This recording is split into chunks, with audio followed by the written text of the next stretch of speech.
viewers. Today we are privileged to have Dr. Tan Kiet to host our show. Dr. Tan is a medical doctor from Ao Lak, also known as Vietnam.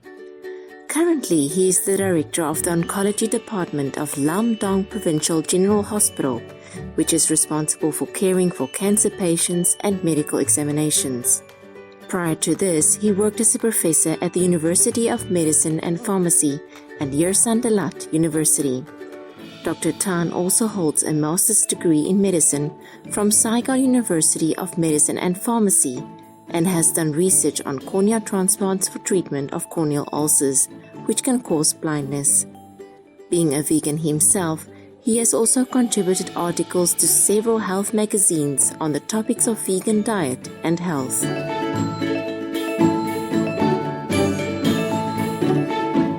Chào mừng quý khán giả duyên dáng đến với phần 2 trong loạt chương trình về nguồn chất đạm, là phần giới thiệu cho toàn bộ các chương trình mang tựa đề những sáng kiến về sản phẩm thay thế thịt, bơ, sữa và trứng.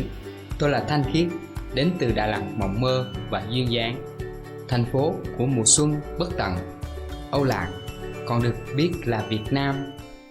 Cảm ơn quý vị vì những nỗ lực tích cực và lớn lao giúp biến địa cầu quý báu của chúng ta thành nơi xinh đẹp, đáng sống.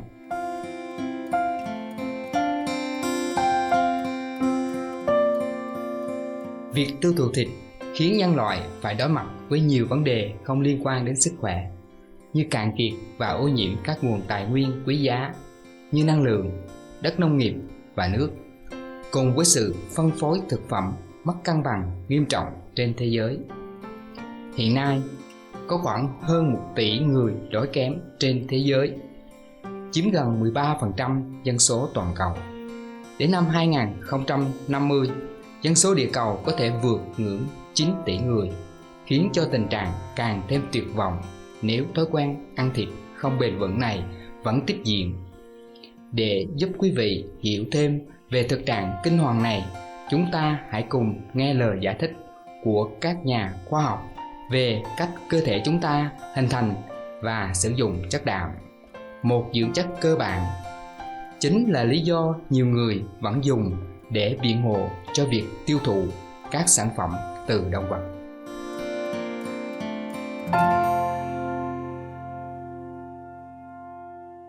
Maybe the big question, interesting question, is why is meat actually unsustainable? And the reason for that is that it's kind of process, you could say, from transforming plant proteins into meat proteins. And what's an animal doing? It's eating the plant proteins, it's digesting it, it's decomposing it to amino acids. Part of the proteins are used as an energy source rather than building new structures. And the remaining amino acids are rebuilt into muscle structures, other tissues, etc. So the transformation costs energy. Part of the proteins are used as an energy source. So what we see is that only a part of the plant proteins eventually end up in meat proteins. That's what we call the conversion factor. And depending on the type of the animal, the conversion factor can be worse or better.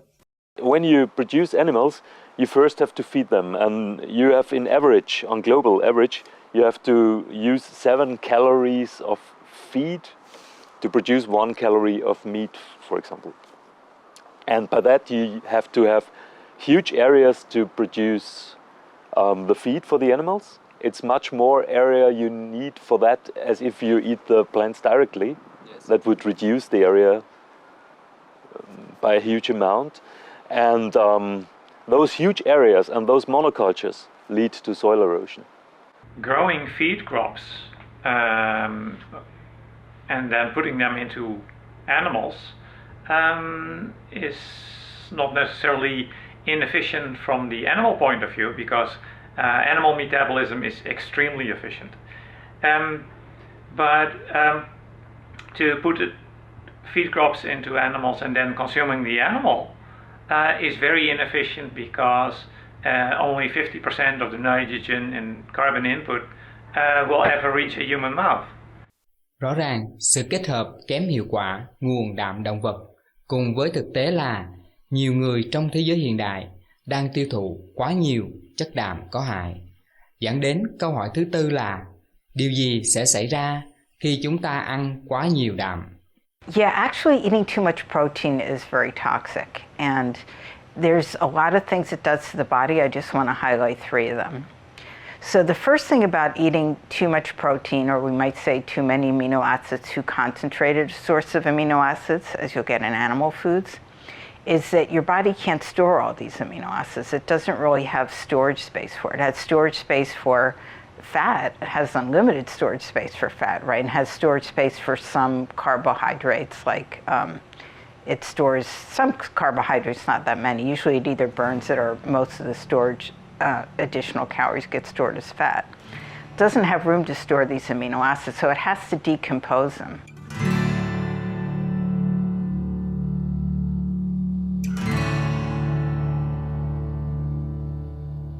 Lượng nitơ dư thừa do ăn nhiều chất đạm được đào thải bằng cách tạo ra ammoniac. Một quá trình gọi là khử ammoniac. Ammoniac là chất sát khuẩn và chất oxy hóa mạnh, làm hư hoại tế bào, đặc biệt là gan, tế bào thần kinh và tế bào não. Vì vậy, câu trả lời cho câu hỏi này rõ ràng là đúng. Chúng ta dễ dàng tiêu thụ quá nhiều chất đạm trong lối sống hiện đại.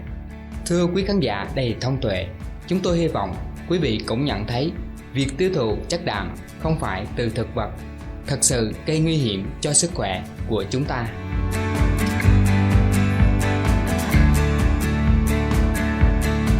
And the thing it has to remove, I talked about nitrogen as being an essential component of protein. It can't store the nitrogen. The other things that protein's made out of, the carbon, the hydrogen, the oxygen, it can assemble those into either sugars in the form of gluconeogenesis, which means it just makes glucose out of protein, or it can store them in the form of fat, but it can't store them really in the form of amino acids, so it has to get rid of this nitrogen. And the process of getting rid of the nitrogen is very stressful to both the kidneys and the liver. So it damages your kidney and liver in getting rid of this excess amino acids. Cho dù không đủ khả năng gây hại, nhưng một khi chất đạm dư thừa được chuyển hóa thành glucose theo lời bác sĩ Johnny Strancer vừa đề cập, thì quá trình phóng thích IGF-1 hay yếu tố tăng trưởng insulin 1 sẽ được kích hoạt. IGF-1 là nội tiết tố có liên quan đến nguy cơ mắc bệnh ung thư cao, chứng viêm và bệnh mãn tính. Another problem is insulin-like growth factor 1, IGF-1. And what too much protein does, especially animal protein, is it makes your body make more IGF-1. It's not necessarily that it's in the food, but it makes your body make more of its own.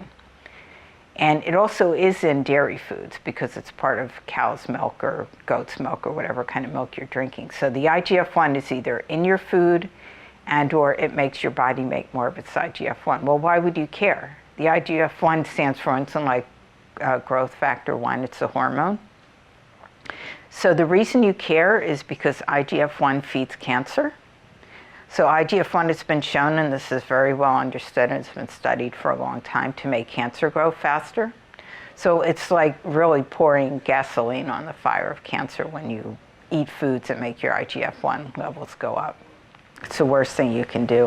Rõ ràng, chúng ta đã đi một chặng đường khá dài để có thể giải thích một cách khoa học sự thật về chất đạm, thật hợp lý và dễ hiểu. Nếu thực vật là nguồn đạm chủ yếu cho mọi loài động vật trên địa cầu, vậy không phải đạm động vật chỉ là loại được tái chế và cô đọng từ thực vật hay sao?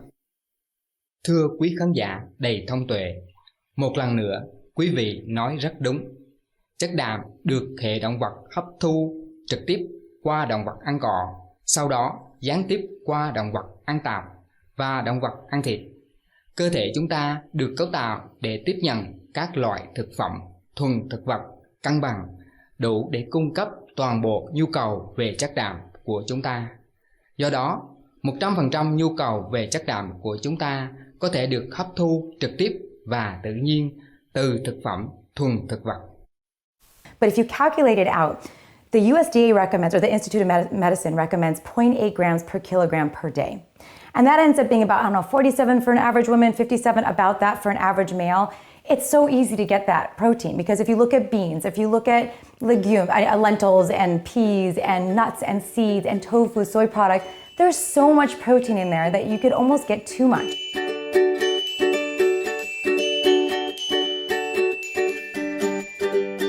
Bây giờ, xin mời quý vị cùng trở lại và tóm tắt những sự thật về chất đạm.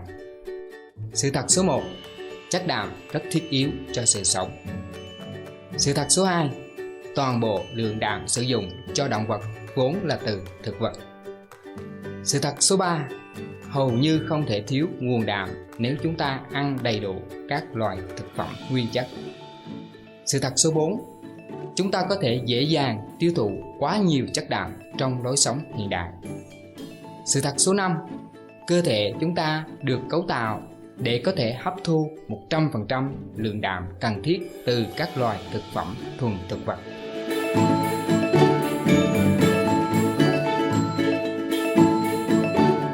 We are using considerable amounts of mineral fuel to produce almost anything, but food in particular. And according to projections, peak oil will be around 2030, which is only 15 years from now. Which means that even by itself, food prices are bound to rise. In addition, there's also phosphate running out, and there's also peak phosphate projected by 2030. So it looks like we are in for the perfect storm, namely that food prices will be rising almost on an annual basis from now on. If you can reduce by 25% animal protein consumption globally by 2020, you can meet the international protocols and targets that have been set for greenhouse gas emission reduction just by that single action.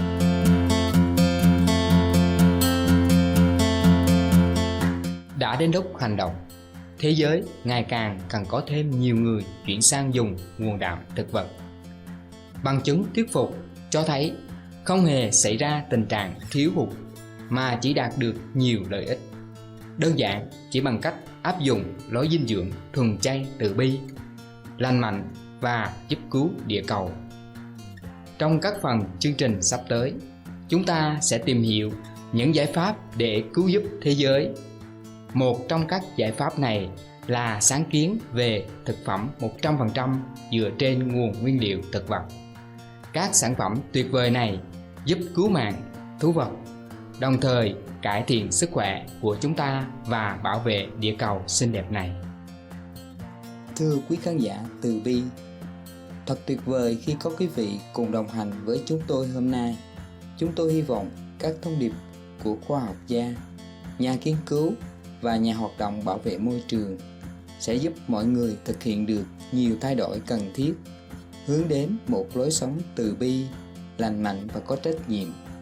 Tiếp theo là kênh Tâm Linh khẳng định ban rải ăn điện và phúc lạc, phần 1 trong 3 trên giữa thầy và trò. Chúc cuộc đời của quý vị đông đầy từ tâm, niềm vui và tình thương.